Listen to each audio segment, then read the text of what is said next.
অনেকদিন আগে কালি কলমে একটা ছবি এঁকেছিলাম।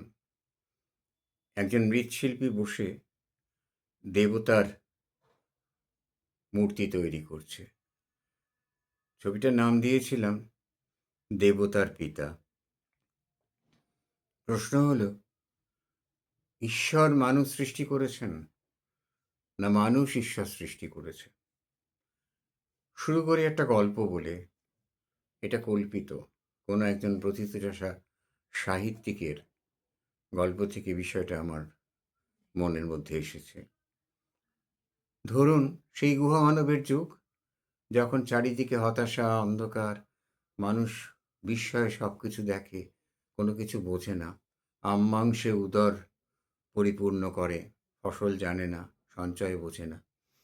সেই সময় গুহার ভেতরে সে রাত্রিরে আশ্রয় নিত, কারণ গুহার বাইরে থাকা নিরাপদ নয়, অন্য গোষ্ঠীর মানুষ আছে, প্রবল শক্তিশালী জানোয়ার আছে। সে গুহার ভেতরে বসে থাকতে থাকতে হতাশায়, ক্লান্তিতে ঘুম এসে যেত, ঘুমিয়ে পড়ে সে রাত্রিটুকু কাটিয়ে দিত। কিন্তু যদি ঘুম না আসে কোনো একদিন, একজন মানুষ সে ওই গুহার থেকে হয়তো শেষ রাত্রে বা কোনো সময় বেরিয়ে এলো এবং চারিদিকের অন্ধকার দেখে ভয়ে, হতাশায় সে চিৎকার করতে করতে ছুটতে লাগলো নদীর ধার ধরে। ছুটতে ছুটতে সে এসে পৌঁছলো সে এসে পাহাড়ের ঢাল থেকে সে এসে পৌঁছলো নদীর ধারে।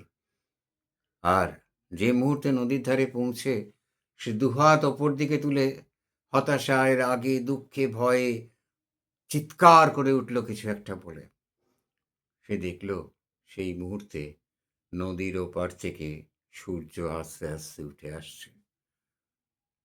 বিস্মিত মানুষটি মনে করল সূর্য তার রক্ষাকর্তা, সূর্য ভগবান।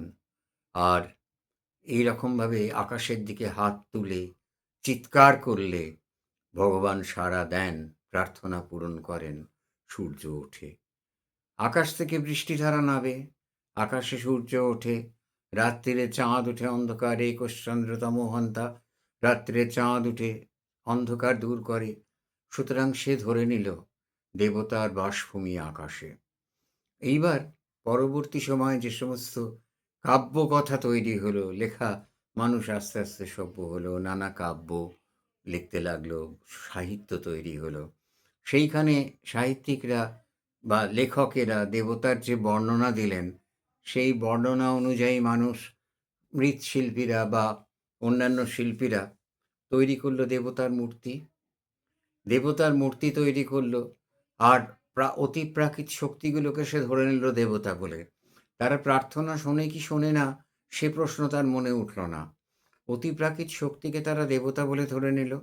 আর মানুষের যা যা নেই, তাই সেই গুণগুলো তারা দেবতাকে আরোপ করলো, দেবতাতে সেই গুণগুলো তারা আরোপ করলো। যেমন ধরুন, মানুষ আকাশে উঠতে পারে না, দেবতারা আকাশমার্গে যাতায়াত করেন।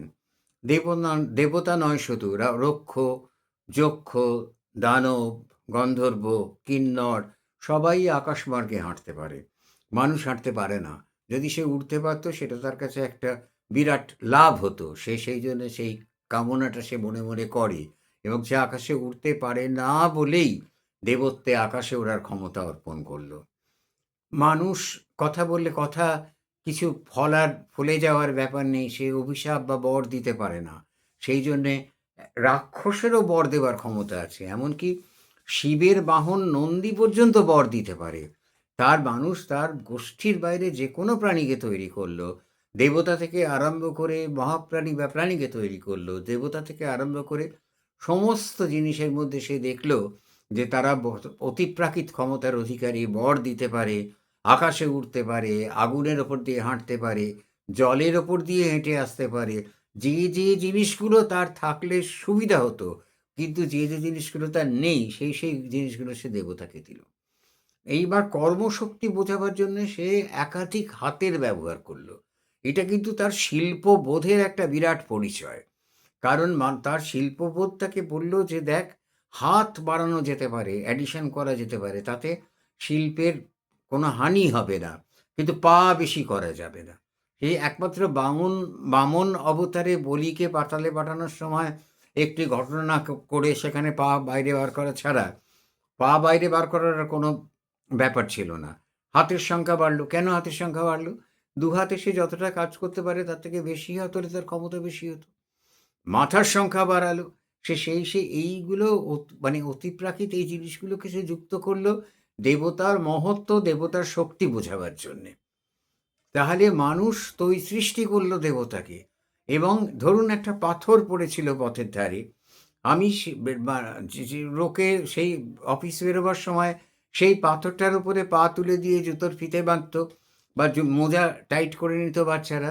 একদিন একজন শিল্পীর চোখে পড়ল পাথরটা, বা ভারী সুন্দর পাথর তো, এটা কেটে একটা মূর্তি তৈরি করা যায়। সেই পাথরটা কেটে তৈরি করল একটা কৃষ্ণ মূর্তি, বাঁশি বাজাচ্ছেন শ্রীকৃষ্ণ। মনোলিথিক ভাস্কর্য, অপূর্ব সুন্দর একটা ভাস্কর্য। সে সেটাকে মন্দির করে বসিয়ে দিল। পাথর আর পাথর রইল না।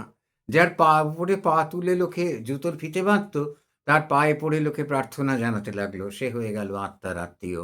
শিল্পী হলেন দেবতার পিতা। কিন্তু শিল্পী জানতেও পারলেন না যে তিনি দেবতাকে সৃষ্টি করে গেলেন। তাহলে মানুষ কি দেবতাকে সৃষ্টি করেছে? না, দেবতা মানুষকে সৃষ্টি করেছে। দেবতা যদি মানুষকে সৃষ্টি করে থাকেন, তাহলে কখনোই দে মানুষের অনুরূপ হতো না দেবতার চেহারা। মানুষ অন্য কোনো চেহারা তো দেখেনি। সৃষ্টিতে যা আছে তার বাইরে সে কল্পনা করতে পারে না। বাহন, তাহলে সে আরো অনেক বেশি শক্তিশালী বাহন তৈরি করত। সিংহ কেন বাহন হবে? পেঁচা কেন বাহন হবে? আর বাহন অনেক সময় ভাবে নির্বাচন করা হয়েছে। যেমন দেবী লক্ষ্মীর বাহন কেন পেঁচা? অমন শুদ্ধ সত্য একজন দেবী, তার বাহন একজন পেঁচা, যে একদম অত্যন্ত হিংস্র এবং নোংরা স্বভাবের পাখি। এখানে ভাবে করা হয়েছে, কারণ শত্রু আমার মিত্র। ইঁদুর মানুষের ধানের শত্রু, পেঁচা ইঁদুর হত্যা করে। ইঁদুর তার ভক্ষ্য, সুতরাং পেঁচাকে ধান বাঁচাতে পারা মানে লক্ষ্মী বাঁচাতে পারা, সুতরাং পেঁচা অবশ্যই লক্ষ্মীর বাহন হয়ে থাকবে। সিংহ কেন বাহন? এই বাহনগুলো তারা তৈরি করলো কেন? দেবীর শক্তি বোঝাবার জন্য, দেবতার শক্তি বোঝাবার জন্য। সমস্তটাই একটা প্রতীকী ব্যাপার তৈরি হলো। এই প্রতীক দিয়ে অত্যন্ত দক্ষ শিল্পী, অত্যন্ত দক্ষ কারিগর, অত্যন্ত দক্ষ কাব্যকার, যারা আগে কাব্য তৈরি করলেন, কাব্য থেকে রূপ বর্ণনা পড়ে নিয়ে পাথরে, মাটিতে, কাঠে, ধাতুতে তৈরি হয়েছে মূর্তি।